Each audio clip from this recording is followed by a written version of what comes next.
ఒక సంవత్సరం మన చర్చిలో యవనస్తులు ఇంటర్మీడియట్ ఎగ్జామ్ రాశారు.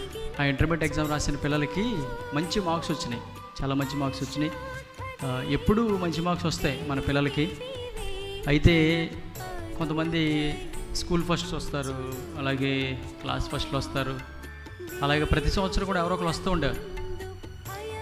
But this is something special. ఇది చాలా ప్రత్యేకం. ఎందుకంటే మన చర్చి నుండి మొట్టమొదటిసారిగా ఒక ఆమె టౌన్ ఫస్ట్ వచ్చింది. దేవునికి స్తోత్రం చెల్లిద్దాం. టౌన్ ఫస్ట్ అంటే 470కి 467 వచ్చినాయి. ఎంతకి? 470కి 467 వచ్చినాయి. ఆ పాప పేరు గోడి నీలిమ. తను నతానియేల్ గారి అమ్మాయి. చాలా అద్భుతంగా చదివింది. మేము చదివాము, మేము పరీక్షలు రాసాం, కానీ అంత ఎక్కువగా రాలేదు. ఈ సందర్భంలో మనందరం బిగ్గరగా చప్పట్లు కొడదాం. తను ముందుకు వస్తుండగా స్టేజ్ మీదకి ఆహ్వానిద్దాం. ఒకసారి గోడి నీలిమ తను స్టేజ్ మీదకి రావాల్సిందిగా తెలియజేస్తాం.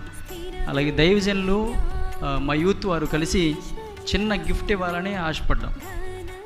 ఎందుకంటే సాధారణంగా అందరికి వచ్చే మార్క్ కాదు. భీమవరంలో ఇలాంటి అమ్మాయి లేదు ప్రస్తుతానికి. ఏ కాలేజీకి 67 రాలా.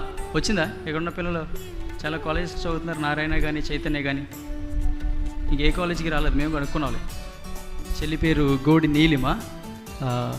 లాస్ట్ ఇయర్ స్కూల్ సెకండ్ వచ్చింది, 574 వచ్చినందుకు బోరుని ఏడుపు. స్టేట్ ఫస్ట్ రావాలని అప్పుడే ఆశ, కానీ అవ్వలేదు. ఏడుస్తుంటే వాళ్ళ నాన్నగారు చెప్పారు, ఈ సంవత్సరం ప్రార్థన చేయండి బాగా రావాలని. దేవుని కృపను బట్టి 467 మార్కులు వచ్చినాయి. State 3rd rank. మొత్తం ఆంధ్ర రాష్ట్రంలో ఈ అమ్మాయి 3వ ర్యాంక్లో ఉంది. దేవుని కృపను బట్టి ఈసారి ఫస్ట్ రావాలి. దేవునికి స్తోత్రం కలుగుగాక. సంతోషం ఇటువంటి బిడ్డలు మన చర్చిలో కూడా ఉండటం.